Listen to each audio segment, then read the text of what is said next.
영원한 생명의 근원이 되시는 주님, 우리의 영혼이 주님을 찬양합니다. 우리의 죄와 허물을 사하시려고 독생자 예수를 세상에 보내시어서 우리의 죄를 감당해 하신 그 크신 은혜와 사랑에 감사를 드립니다. 이 나라와 이 민족을 사랑하시는 하나님 아버지, 그동안 전 세계를 휩쓸고 있는 코로나가 변이 된 신종 바이러스로 온 세상에 다시 확산됨에 따라서 또다시 비대면 예배로 예배를 드리오니 우리 소망이시며 치료자가 되시는 주님께서 이 땅을 국률이 여기시어 이를 막아주시고 우리를 힘들게 하는 무거운 짐들을 다 내려놓게 하여 주시옵소서. 금년 한 해도 벌써 반이 지나갔습니다.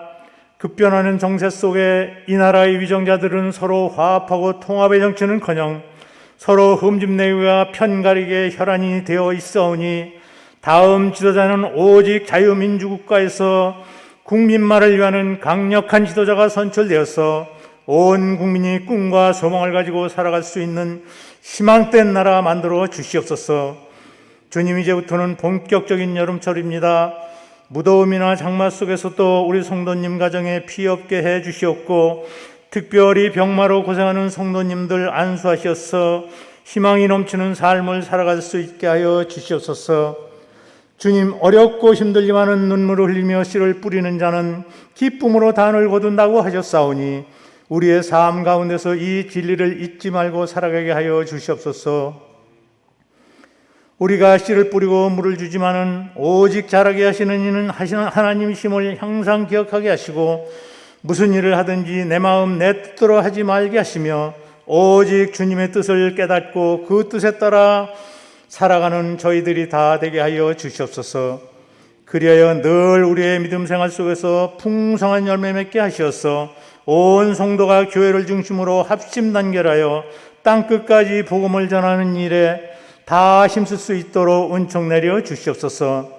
하나님 아버지, 간절히 기도드리옵고는 해외 선교를 위해 임지로 출국하신 원로 목사님 건강 지켜주시고 선교사님들도 더욱 강건하게 하여 주시옵소서.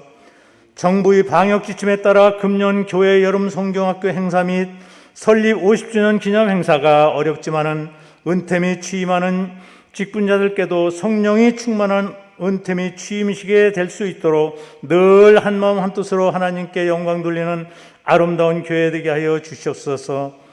이 시간 말씀을 증거하실 담임 목사님께 말씀의 능력을 주셔서 하늘에는 영광이요 땅에는 평화가 넘치는 귀한 시간 되게 하여 주실 것을 믿사오며 우리 주 예수 그리스도 이름으로 기도드렸습니다. 아멘.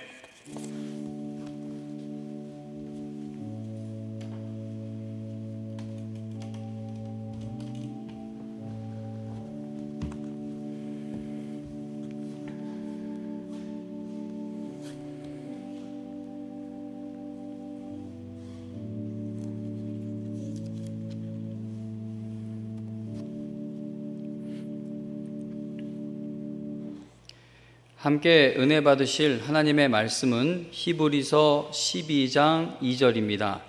히브리서 12장 2절. 히브리서 12장 2절.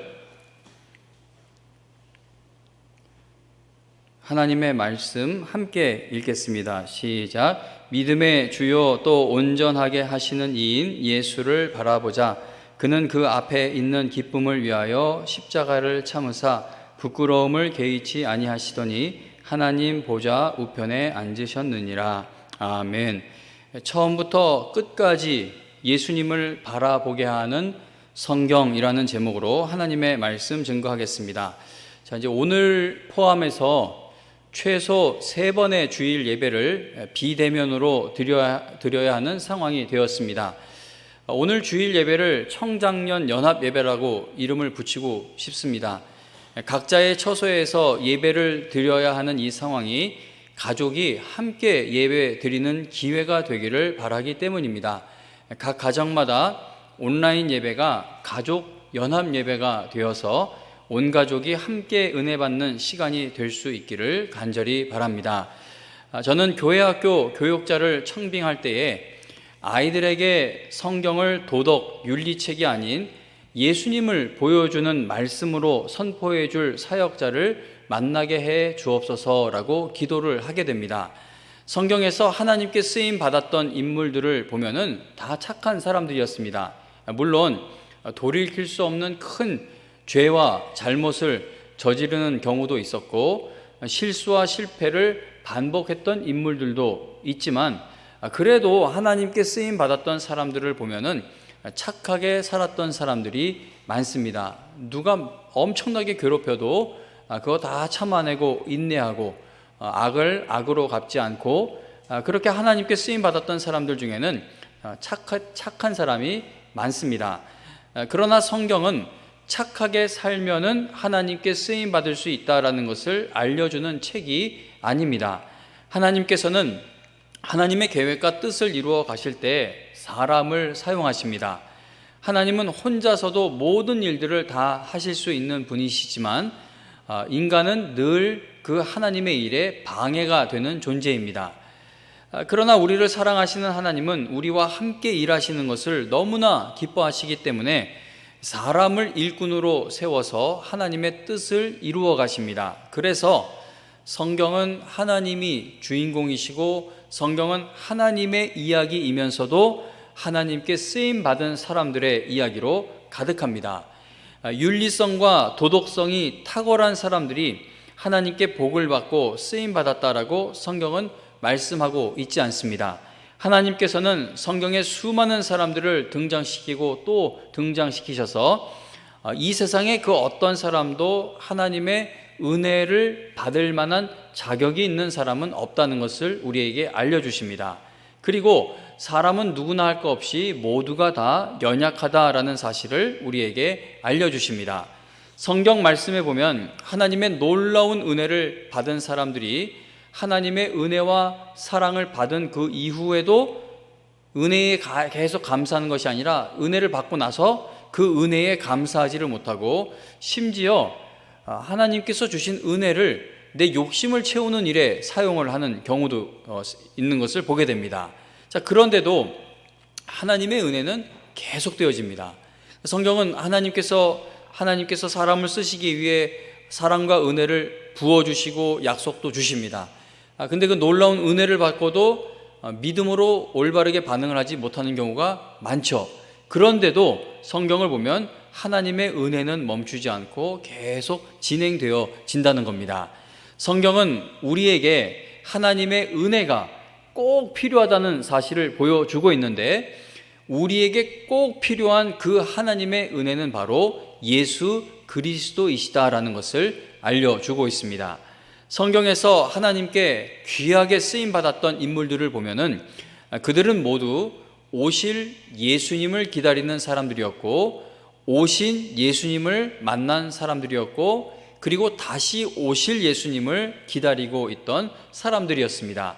성경은 창세기에서부터 요한계시록에 이르기까지 예수님을 바라볼 수 있도록 우리를 인도하고 있습니다. 성경에서 하나님의 놀라운 능력을 기록하고 있는 것은 하나님의 그 크신 능력으로 우리가 이 땅에서 잘 먹고 잘 사는 복을 받을 수 있다는 것을 보여주기 위함이 아닙니다. 이스라엘 백성들을 애굽에서 완전히 구원해 내시기 위해 애굽에 무서운 재앙을 내리신 하나님께서 오늘날에도 교회를 증오하는 사람들에게 무서운 재앙을 내리실 수 있으십니까? 하나님께는 그 능력이 오늘날에도 있느냐는 것입니다. 하나님이 구약에서 보여주신 그 모든 엄청난 능력을 오늘날에도 충분히 동일하게 또는 더 넘치게 보여주실 수 있습니다. 그렇다면 성경에 기록되어 있는 하나님의 그 크신 능력으로 이루어졌던 일들이 오늘날에는 우리에게 잘 체험되지 못하고 있는 이유는 무엇입니까? 치유 집회 같은 데 보면 병이 낫기도 하죠. 그런데 보면 100명이 아파서 모인 집회라면 낫는 사람은 퍼센테이지가 그리 높지가 않습니다. 100명 중에 10명이나 낫는지 모르겠고 1000명이 모여도 한 10명, 100명 낫는지 모르겠습니다. 근데 하나님이 보여주시는 능력은 그렇지가 않죠. 하나님은 늘 완전하고 온전하신 능력을 성경에서 보여주고 계십니다. 그런데 오늘날 우리가 그 큰 기적과 같은 하나님의 일들을 체험하지 못하는 이유는 무엇입니까? 지구촌 곳곳에서 예수님을 믿는다는 이유로 정말 견디기 힘든 박해받고 있는 교회와 성도들이 많습니다. 그런데도 그렇게 악한 자들에게 애굽에 내렸던 재앙과 같은 하나님의 심판이 오늘 임하지 않고 있는 이유는 무엇입니까? 성경에 기록된 놀라운 기사와 이적이 오늘날에 다시 일어나지 않고 있는 그 이유는 성경의 모든 사건들은 오실 예수 그리스도를 가리키기 위해 일어났던 일들이고, 오신 예수님을 깨닫게 해주기 위해서 일어났던 일들이고, 오실 예수님을 바라보도록 돕기 위해서 일어난 일들이기 때문입니다. 자, 제가 지금 말씀드리고 있는 것이 쉽게 이해되지 않는 주제일 수 있습니다. 좀 어려운 주제일 수가 있는데, 성경에 기록되어 있는 사건들 몇 가지만 예를 들어서 설명을 드려보겠습니다. 출애굽기에 보면 하나님께서 애굽과 바로 왕에게 정말 무서운 재앙을 내리십니다. 그 나라의 강이, 물이 다 피로 변하게 되었고, 또 개구리가 잔뜩 몰려들게 되었고, 이집트 땅의 모든 먼지가 다 이가 막 깨무는 그 이가 되었고, 사람과 가축을 막 괴롭혔죠. 이가 되어서. 그리고 이집트 온 땅에 파리떼가 가득하게 되었고, 가축들이 막 죽어나갔고, 애굽 사람들과 가축들에게 악성 종기가 생겼고, 우박이 너무나 무섭게 내려 땅과 집들이 다 망가져 버렸고, 메뚜기 떼가 몰려와서 먹을 것이 남지 않게끔 다 먹어 치워버렸고, 짙은 어둠이 그 땅에 3일 동안 덮치게 되죠. 이 무서운 재앙들이 내리게 됩니다. 이 괴로운 일들을 1년 가까이 당하면서도 우리가 우리가 직접적으로 이 코로나가 주변에서 일어나고 있지만 우리가 직접 당하진 않는데도 괴롭지 않습니까? 근데 1년 넘고 이러니까 이게 얼마나 괴롭지. 이 빈 예배당을 바라보는 건, 이 위에서 이걸 바라보는 건 정말 견디기가 힘듭니다. 1년 넘어도 지금 이 상황이 계속 반복되고 있는 게 힘들어요. 그런데 이 애굽 땅에서 이 사람들이 이 당하는 재앙은 지금 1년 정도 되는 시간 동안 이 너무나도 견디기 힘든 일들을 당하고 있으면서도 바로 왕과 애굽 사람들은 이스라엘 백성들을 놓아주지 않았고 하나님께 굴복하지를 않았습니다. 그들은 처음 난 것은 다 죽게 되는 10번째 재앙을 당하고 나서야 이스라엘 백성이 애굽 땅에서 떠나는 것을 허락을 하게 됩니다. 하나님께서 애굽 땅에 이 무서운 재앙 내리시는 것을 보면서 우리는 하나님께 어떤 것을 기대하게 됩니까? 하나님은 엄청난 하나님이시죠. 얼마나 대단하십니까? 모든 걸 하실 수 있는 하나님이세요. 이 재앙을 내리시는 그 능력을 보면, 하나님께 이렇게 큰 능력이 있는 것을 보면서 우리는 하나님께 어떤 것을 기대하게 됩니까? 하나님이 이 큰 능력을 사용하셔서 나를 괴롭히는 문제들을 다 해결해 주시고 물러가게 해 주시기를 바랄 수도 있을 것이고, 또 나를 괴롭히는, 나를 대적하는 사람들을 다 애굽이나 바로 왕처럼 꺾어 주시기를 기도할 수도 있을 것입니다. 그러나 하나님께서 애굽 땅에 10가지 재앙을 내리신 것을 통해 우리가 정말 집중해야 하는 것은 이 인간의 죄성이라는 것, 우리가 죄를 가지고 태어났다고 하지 않습니까? 인간의 죄성은 1년 내내 10가지 재앙을 당해도 절대 깨지지 않는다는 것입니다. 그러니까 온 우주 만물을 동원해서 무서운 재앙을 내리시는 하나님의 능력을 직접 체험하고 있으면서도 그들은 회개하지를 못했고 하나님께로 마음을 돌이키지를 못하고 있었습니다. 이 정도 1년 가까운 시간 동안 이 정도로 무서운 일을 당하고 하나님이 살아계심을 보았다면 회개하는 게 당연해 보이고 하나님께로 마음을 돌이키는 것이 마땅하게 생각되지 않습니까? 그런데 바로왕이나 애굽 사람들은 그러지를 않았습니다. 바로왕과 애굽 사람들은 오히려 하나님을 더욱 대적하는 마음을 갖게 되었을 뿐 하나님께로 마음을 돌이키지를 않았습니다. 이스라엘 백성들은 애굽 땅에 내리는 그 어떤 재앙도 당하지 않았죠. 그러니까 애굽 땅에 재앙이 내리는데 이스라엘 백성들이 사는 지역에는 그 재앙이 미치지 않았습니다. 이스라엘 백성들의 믿음이 너무나 좋았기 때문에 하나님께서 그들에게는 재앙을 내리지 않으신 것이었습니까? 그렇지 않다는 것 우리가 잘 알고 있습니다. 이스라엘 백성들이 어려운 일을 당할 때마다 모세에게 쏟아내었던 그 불신앙의 말들을 들어보면은 그들은 애굽 사람들과 별로 다를 게 없어 보입니다. 이스라엘 백성들은 출애굽한 후에 이제 모세가 산으로 올라가서 하나님의 말씀을 받는 동안, 하나님이 그 사랑하시는 백성에게 주실 말씀을 모세에게 전달해 주고 계시는 그동안 이 산 밑에서 이스라엘 백성들이 금송아지를 만들어 놓고 우상 숭배를, 아주 난잡한 모습으로 우상 숭배를 하게 됩니다. 하나님께서 이스라엘 백성들의 그 죄된 모습이 그게 얼마나 정말 죽을 죄인지 낱낱이 다 설명해 주시면서 이 백성은 광야에서 모두 다 멸절되어야 마땅한 백성들이다. 얘네들은 목이 곧은 백성들이다 라고 그렇게 말씀을 해 주십니다. 하나님의 크고 놀라운 능력으로 애굽 땅에 쏟아졌던 재앙들을 보면서 정말 우리가 크게 깨달아야 하는 것은 하나님의 은혜가 아니면 우리는 회개할 줄도 모르고 하나님을 찾는 일에도 무능한 죄인들이라는 사실입니다. 다시 말하면 10가지 재앙 앞에서도 1년 가까운 시간 동안 그 엄청난 무서운 일들을 당하는 그 앞에서도 절대 깨지지 않는 인간의 이 완악한 마음, 이 죄된 마음이 하나님께로 돌이켜지는 거듭나게 되는 역사가 일어나기 위해서는 우리에게 중보자가 반드시 필요하다는 것입니다. 이스라엘 백성들은 어떤 선한 일을 하였기 때문에, 그들이 하나님을 잘 믿었기 때문에 그 망하지 않는 백성이 되고 하나님께 택함받은 백성이 된 것이 아니죠. 그들도 애굽 사람들과 똑같이 하나님께서 내리는 그 재앙 아래에서 망에 마땅한 백성들이었습니다. 그런데 하나님께서 그들에게 모세를 보내주셔서 하나님과 그들 사이에 모세라는 중보자를 보내주셔서 그들을 계속 은혜의 길로 끌고 가시는 것을 보지 않습니까?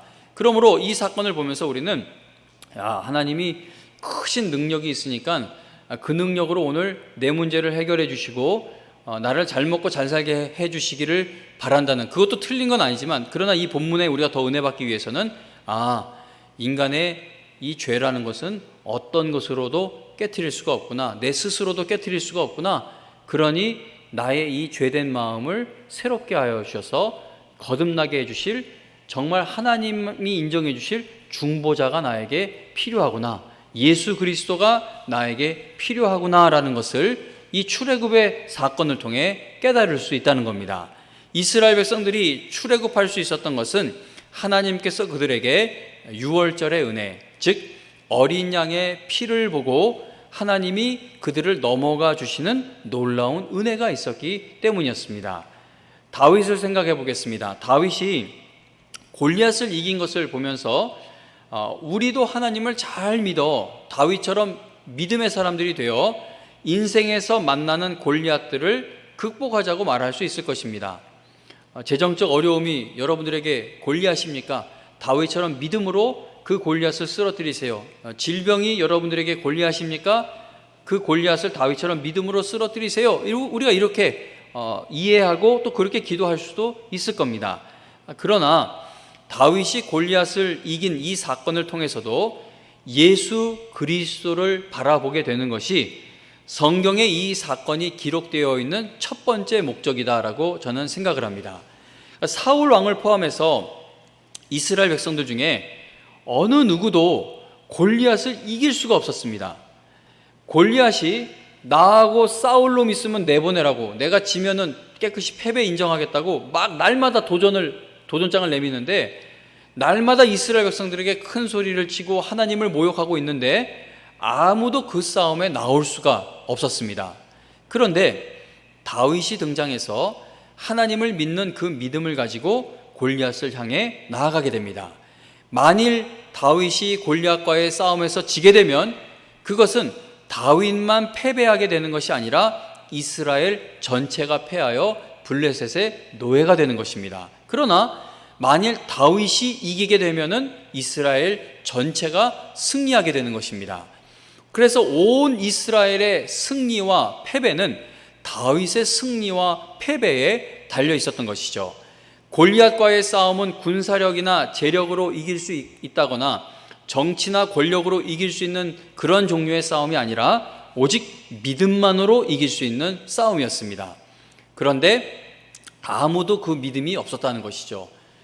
그때 다윗 한 사람이 하나님에 대한 온전한 믿음과 순종으로 골리앗을 이기게 되자 다윗의 그 큰 믿음의 승리가 이제 온 이스라엘 백성들의 승리가 된 겁니다. 이스라엘 백성들에게 믿음이 있어서 이긴 겁니까? 아니요. 이스라엘 백성들은 다윗이 이길 것을 믿지도 않았고 하나님이 다윗을 도와줄 것을 생각도 하지 않았습니다. 형도 비웃었어요. 그러나 한 사람의 믿음이 중보가 되어서 온 이스라엘의 승리가 된 것입니다. 우리 주 예수님께서 죽음을 이기지 못하셨다면, 죄의 결과인 그 죽음을 이기지 못하셨다면 오늘날 우리는 여전히 사망의 권세 아래에 놓여 있게 되었을 것입니다. 그러나 우리 주 예수 그리스도께서 하나님에 대한 온전한 믿음과 순종으로 죽음을 이기심으로 인해 이제 예수 그리스도 안에 있는 자들도 죽음을 이기는 승리자들이 될 수 있다는 겁니다. 다윗과 골리앗의 싸움은 우리를 위해 싸우시고 승리하여 우리에게 영원한 승리를 안겨줄 구원자 예수 그리스도께서 오실 날을 고대하게 이끌어주는 사건으로 볼 수 있다는 겁니다. 아브라함을 생각해 보겠습니다. 아브라함이 소돔과 고모라의 멸망을 한번 막아보려고 간절하게 중보 기도를 드렸습니다. 그러나 아브라함은요, 아무리 간절하게 기도를 해도 인간이 죄로 인해 받아야만 하는 그 하나님의 심판을 멈출 수는 없었습니다. 그러니까 그 하나님의 심판을 멈추는 중보자가 될 수는 없었다는 것이죠. 소돔과 고모라의 멸망을 보면서 우리는 아브라함보다 위대한 중보자가 하나님과 우리 사이에 필요하다는 것을 인정하게 됩니다. 우리 주 예수 그리스도께서 소돔과 고모라처럼 멸망당해 마땅한 우리를 대신하여 죄의 모든 형벌을 받으심으로 인해 우리에게 영원한 중보자가 되어 주고 계십니다.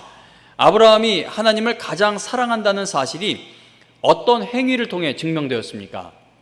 아브라함이 자신에게 가장 소중한 아들을 조금도 아끼지 않고 하나님께 드리는 그 모습을 통해 아브라함의 믿음이 증명되었습니다. 아브라함이 아들 이삭을 하나님께 드렸더니 하나님께서 그에게 더 큰 복을 주셨다. 그러므로 우리도 우리의 가장 귀한 것을 아낌없이 하나님 아버지께 다 드려서 아브라함보다 더 큰 복을 받자라고 이 사건을 해석할 수도 있을 것입니다. 저는 그걸 뭐 틀리다고 그렇게 비판하는 입장은 아닙니다. 그러나 저는 아브라함이 아들 이삭을 하나님께 드리는 그 사건을 통해 정말 크게 은혜 받는 이유는 예수 그리스도가 생각나기 때문입니다. 왜 예수님이 생각나느냐 하면 이유는 이렇습니다. 하나님께서는 아브라함이 자신에게 가장 귀한 아들 이삭을 하나님께 아낌없이 드리는 그 모습을 통해 그가 하나님을 얼마나 사랑하시는지를 우리에게 보여주십니다. 그러니까 우리한테 이게 아브라함이 하나님을 얼마나 사랑하는지 내가 너희들한테 보여줄게 하면서 성경에 기록해 놓으신 거예요. 이 아브라함의 믿음이라는 게, 내가 기뻐하는 믿음이라는 게 바로 이거다. 그 자기에게 너무나 소중한, 자기 목숨보다 더 소중한 그 아들을 나에게 바쳤다는 것은 아들보다 나를 얼마나 더 사랑하는지 그걸 나에게 보여준 거다. 하나님께서 그걸 우리에게 알려주시는 것이죠. 자기에게 가장 귀한 아들을 하나님께 드릴 수 있었던 것은 아브라함이 그만큼 하나님을 사랑했기 때문이라는 겁니다. 하나님께서 독생자 예수 그리스도를 우리에게 보내주신 것은 하나님이 우리를 얼마나 사랑하시는지를 보여주고 계신 것이죠.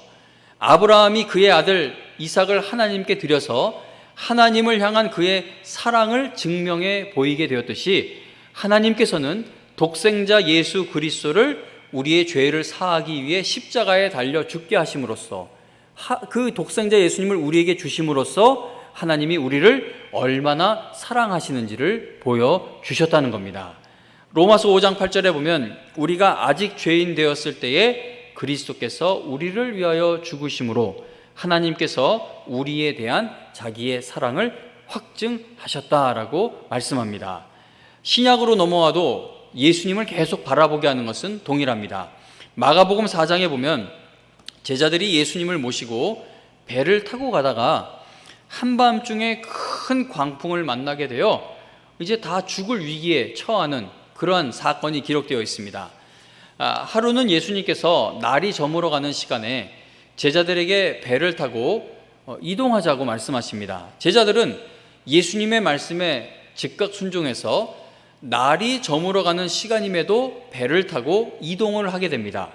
그런데 예수님과 제자들은 배를 타고 가던 중에 큰 광풍과 크게 요동치는 파도를 만나게 되어 배가 가라앉게 될 매우 위급한 상황에 처하게 됩니다. 죽게 될지도 모르는 그 위험한 상황에서 예수님은 베개를 베고 잠을 주무시고 계셨다라고 성경은 말씀합니다. 광풍을 만난 배가 가라앉아서 다 죽게 될까봐 잔뜩 겁을 먹은 제자들이 예수님을 깨우면서 예수님, 선생님, 저희가 빠져 죽게 되었는데 모른 척 하실 겁니까? 라고 말하였습니다. 그러자 잠에서 깨신 예수님이 큰 광풍과 파도를 향해 소리를 지르시면서 잠잠하라 고요하라 라고 명령하시자 그 즉시 바람이 그치고 호수가 잔잔해지게 됩니다. 제자들은 큰 바람과 요동치는 바다도 순종하게 만드신 예수님을 보면서 심히 두려워하였다라고 성경은 말씀합니다. 이제 풍랑을 잠잠케 하신 예수님은 놀라서 두려워하고 있는 제자들에게 어찌하여 이렇게 무서워하느냐, 그러면서 이런 말씀을 하세요. 너희가 어찌 믿음이 없느냐라고 말씀하십니다. 예수님께서 제자들에게 너희가 아직도 믿음이 없느냐라고 말씀하신 것을 보면 제자들에게는 큰 풍랑을 멈추게 할 만한 믿음이 전혀 없었다는 것을 알 수 있습니다. 그런데 믿음이 전혀 없는 그들이 큰 광풍이 멈추게 되고 큰 파도가 잔잔하게 되는 그 놀라운 하나님의 능력을 체험하고 그 풍랑에서 건짐을, 구원을 받았다는 겁니다. 제자들에게는 믿음이 없었습니다. 그럼에도 불구하고 그들이 풍랑에서 건짐받는 그 놀라운 일을 체험하게 된 이유는 무엇이었습니까? 그들과 함께 하시는 예수님께 온전한 믿음이 있었기 때문이라는 겁니다. 제자들에게는 온전한 믿음이 없었지만 그들이 온전한 믿음이 있으신 예수님과 함께 했기 때문에 구원받을 수 있었다는 겁니다. 우리는 하나님께 온전하게 순종하지를 못합니다. 그럼에도 불구하고 우리가 구원받아 하나님의 나라를 향해 가고 있고 이 한 번 구원받은 것이 잃지 않을 수 있는 것은 이유가 무엇입니까? 예수님께서 십자가에서 죽기까지 하나님 아버지를 온전히 신뢰하셨고 그 예수님의 온전한 믿음이 예수님의 공로가 우리에게 전가되었기 때문입니다. 우리에게는 죄의 문제를 해결할 수 있는 방법이 전혀 없습니다. 그러나 예수님께서 십자가에서 우리의 죄를 대신해 심판받으시고 죽으시고 그리고 그 죽음을 이기고 부활하심으로 예수님은 우리가 내가 지은 모든 죄를 용서받을 수 있는 그 길을 열어주셨습니다. 나에게는 의로운 것이 전혀 없습니다. 그러나 나는 하나님께 의롭다고 인정을 받아 천국에 가고 있죠. 그 의롭다고 땅땅땅 선고가 내려지는 것은 차츰차츰 내려지는 것이 아니라 예수님을 믿는 그 순간 하나님은 우리를 의롭다고 인정해 주십니다.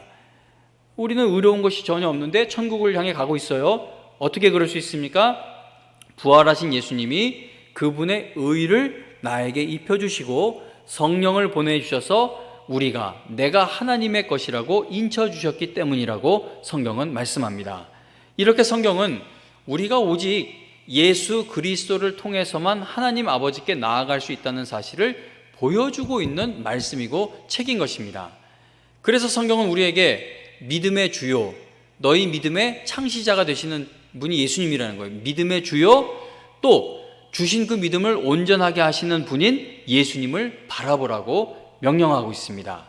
성경은 처음부터 끝까지 예수 그리스도를 바라보도록 인도해 주는 하나님의 말씀이기 때문에 우리가 예배 시간에 은혜를 받으면 받을수록, 즉 이 말씀을 통해 은혜를 받을수록 우리는 어떤 상황에서도 믿음의 주요 또 온전하게 하시는 분인 예수 그리스도를 바라보게 되는 것입니다. 성도님 여러분, 우리가 성경의 말씀을 이 땅에서 복받는 비결을 알려주는 그러한 책으로 이해하는 것을 훌쩍 뛰어넘어 예수 그리스도를 바라보게 되는 그 영의 눈이 활짝 열리게 되는 그 말씀으로 받아들인다면 이 땅에서 어떤 일을 당해도 믿음으로 살아갈 수 있는 힘을 낼 수 있게 됩니다. 성경의 모든 말씀은 우리가 예수 그리스도를 바라보기 위해서 기록되었다는 것을 우리가 잊지 말아야겠습니다. 성경의 수많은 부분에서 알려주고 있는데, 예를 들어 골로새서 3장 17절에 보면 우리가 하나님 아버지께 감사할 수 있는 힘을 내기 위해서는 우리 주 예수 그리스도를 힘입어야 한다라고 말씀합니다. 디모데후서 3장 15절에 보면 성경은 우리로 하여금 그리스도 예수 안에 있는 믿음으로 말미암아 구원에 이르는 지혜가 있게 한다고 말씀을 하는데, 이게 무슨 의미이겠습니까? 성경의 모든 말씀은 우리가 예수님 안에 있는 믿음으로 구원받는다는 사실을 알려주고 있다는 겁니다. 히브리서 3장 1절에 보면 예수님을 깊이 생각하라고 말씀을 하고 있고, 베드로후서 1장 1절과 2절에 보면은 우리 주 예수님을 알게 될수록 은혜와 평강이 더욱 많아진다는 것을 우리에게 알려줍니다. 그리고 우리 주 예수 그리스도를 알아가는 일에 게을러지게 되면은 우리 삶에 열매도 없게 된다고 경고합니다. 요한계시록 14장 12절에 보면 예수님에 대한 믿음을 지키면 성도들은 끝까지 인내할 수 있다라고 말씀합니다.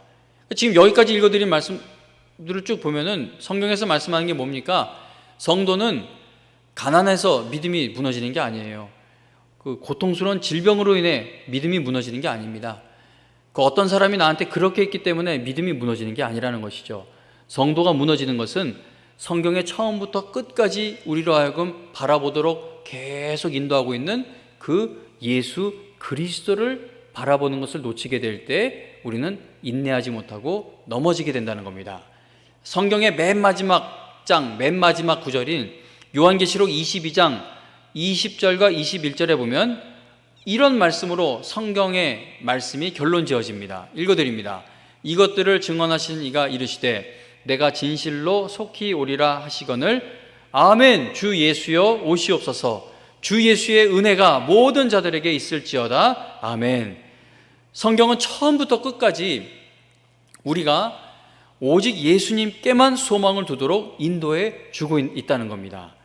그러므로 성경을 읽으면서 하나님의 말씀으로 은혜 받는 이 예배의 자리에 있으면서 이 땅에서 얻을 것에 대한 기대감만 가득하게 되거나 늘 이 땅에서 무엇을 얻지 못한 것으로 실망하고 그래서 일어나지 못하고 있다면 그것은 내가 하나님의 말씀을 바르게 깨닫지 못하고 있다는 말과도 같습니다.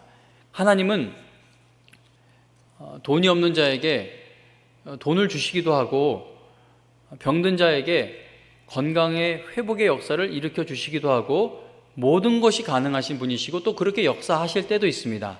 그러나 하나님의 어떤 역사하심을 체험했듯이 했든지 간에 성도가 다시 일어서는 것은 통장이 다시 채워지고 높은 데 올라가고 몸이 건강해져서 다시 회복되는 것이 아니라 예수 그리스도를 바라보는 영안이 열리게 될 때에 성도의 믿음은 회복된다는 겁니다. 예수 그리스도를 바라본다는 건 다시 다른 의미로 이야기하면 무엇입니까? 성경의 말씀을 이해하고 있다는 것입니다. 열왕기하 6장 17절에 보면은 엘리사가 자기 종을 위해 기도합니다. 종이 벌벌 떨고 있어요. 자기들을 잡으러 온 사람들 밖에 있는 대적들이 너무 많으니까 이거 우리 큰일 났다고, 선생님 우리 주인님 우리 큰일 났다고. 그러니까 엘리사가 이렇게 기도를 해요. 여호와여 원하건대 그의 눈을 열어서 보게 하옵소서 하니 여호와께서 그 청년의 눈을 여심해 그가 보니 불말과 불병거가 산에 가득하여 엘리사를 둘렀더라. 아멘. 시편 119편 18절에 보면 시편 기자가 내 눈을 열어서 주의 율법에서 놀라운 것을 보게 해 주세요라고 기도를 합니다. 사도행전 9장 18절과 19절에 보면 즉시 사울의 눈에서 비늘 같은 것이 벗어져 다시 보게 된지라 일어나 세례를 받고 음식을 먹음에 강건하여 졌다라고 말씀을 합니다. 그래서 성도님 여러분, 우리에게도 하나님께서 이 은혜를 베풀어 주셨기 때문에 우리가 예수 그리스도를 알게 된 것이죠. 우리는 평생 이걸 붙들어야만 한다는 겁니다. 돌아가신 김준곤 목사님의 백문일답이라는 것 유명하죠. 10가지의 질문이 있으면 10가지의 대답이 있어야 되고 100가지의 질문이 있으면 백문백답이 되어야 하는데, 이 김준곤 목사님이라는 분은 어떤 질문을 던져도 그 인생의 해답은 예수 그리스도라는 거예요. 그래서 질문을 던지면 그 수많은 청년들이 예수 그리스도라고 대답을 합니다. 100가지의 질문을 던지는데 예수 그리스도라는 그 대답하는 모습을 보면서 크게 은혜를 받았던 적이 있습니다. 성도님 여러분, 어떤 자리에 있든지 그 자리에 그 문제가 해결될 것인지 되지 못할 것인지 알 수가 없지만, 어떤 자리에 있든지 하나님의 말씀을 통해 예수 그리스도를 바라볼 수 있게만 된다면 우리는 이 땅에서 어떤 일을 당해도 끝까지 믿음의 경주를 완주하는 성도들이 될 수 있다는 겁니다. 호랑이에게 물려가도 정신만 차리면 된다, 그런 말이 있는데, 성도에게는요, 호랑이에게 물려가도 예수님 바라보는 정신만 놓지 않으면 살 길이 열린다는 겁니다. 엘리사의 종의 영의 눈을 뜨게 하신 하나님께서, 시편 기자의 그 영의 눈을 열어주신 하나님께서, 바울의 눈에서 비늘 같은 것이 벗어져 영의 눈이 활짝 열리게 하신 그 하나님께서 여러분들의 영안을 활짝 열어주셔서 믿음의 주요 또 온전케 하시는 이인 우리 주 예수 그리스도를 끝까지 바라볼 수 있는 복과 은혜를 허락해 주시기를 주님의